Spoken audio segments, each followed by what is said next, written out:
So here's your position. It's white to play, and white actually plays f4.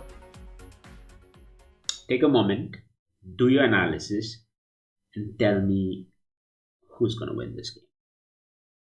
Now, anybody who knows a little bit of chess can do the basic math here, saying, okay, white's king is in the center, black's king on the edge of the board, the rook is controlling the seventh rank, the king is locked up for black, pawn is on the sixth rank for white, just two moves away from promotion. He has an advantage, a majority of pawns, 3 against 2 on the queen side. So pretty much anything and everything going in white's favor, which means you can basically conclude that white is going to win here. But what if I told you that this is an actual game and black actually won?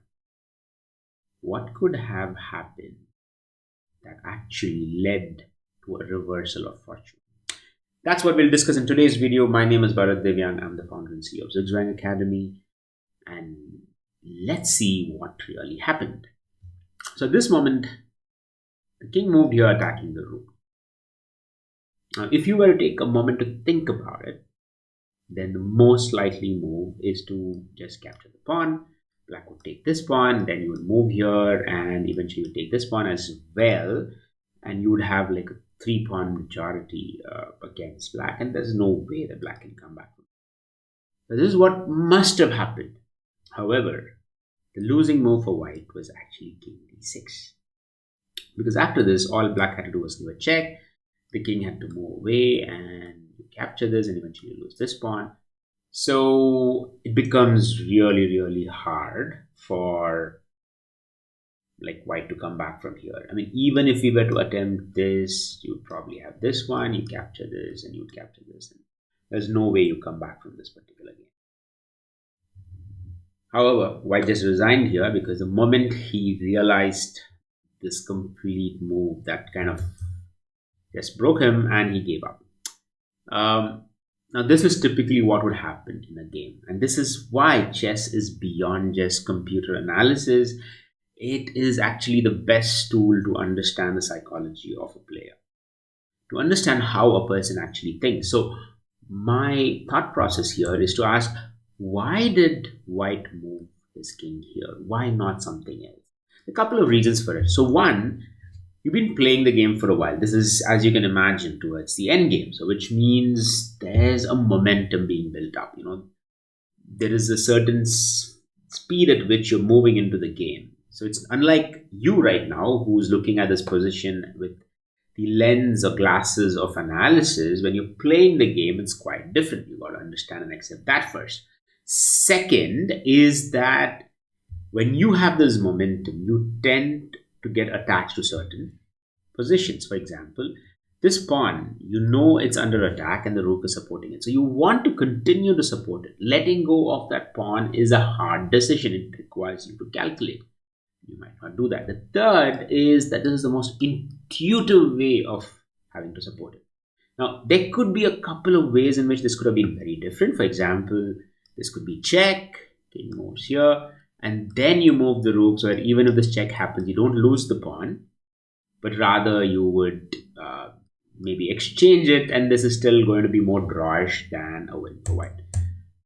So the best option here could also be like you move it here rather than moving back. So if he captures, you capture, and it's a check and you promote.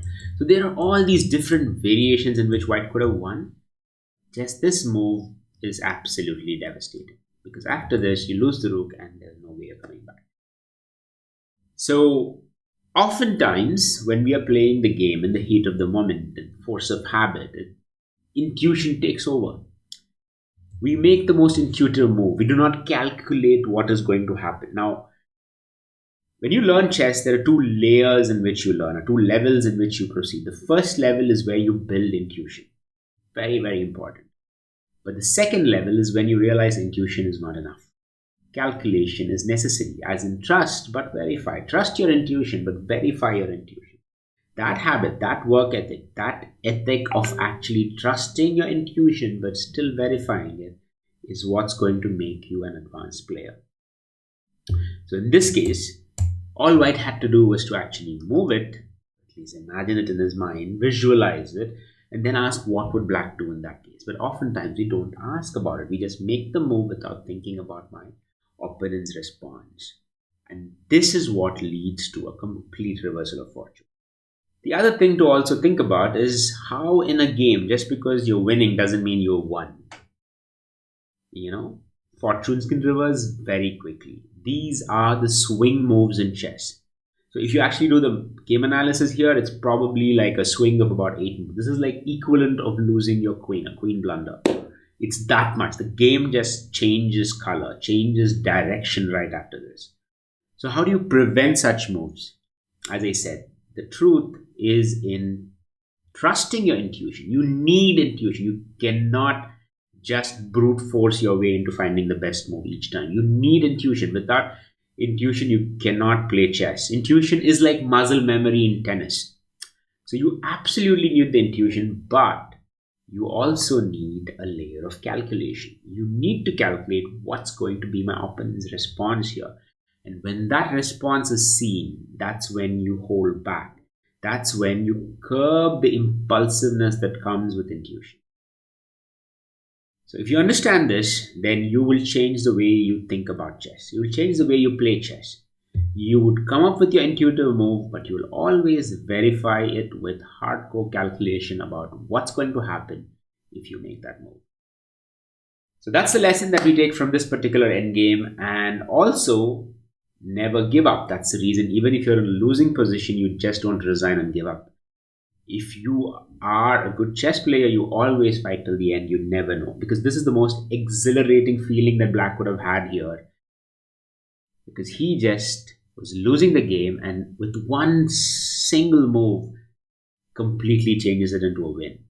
And as exhilarating as it could be for Black, it's equally devastating for White in this position when you make that kind of a plan. And that's why chess protracts those sense of winning and losing, unlike other games. Where it gets a little subdued when you're in a team game. You win, but the exhilaration that comes when you play chess and win these kind of underdog games is amazing. And so is how badly the defeat could actually feel.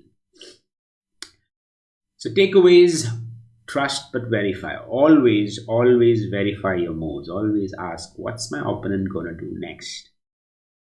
And the more you do it, the more habitual it's going to get. And the more habitual it gets, the more habitual calculation is going to get. And therefore, you will learn how to curb your impulses. And that's when you become a better chess player. I hope you found this video helpful and insightful. If so, please do like, share, and subscribe. And I'll see you in the next video. Thank you.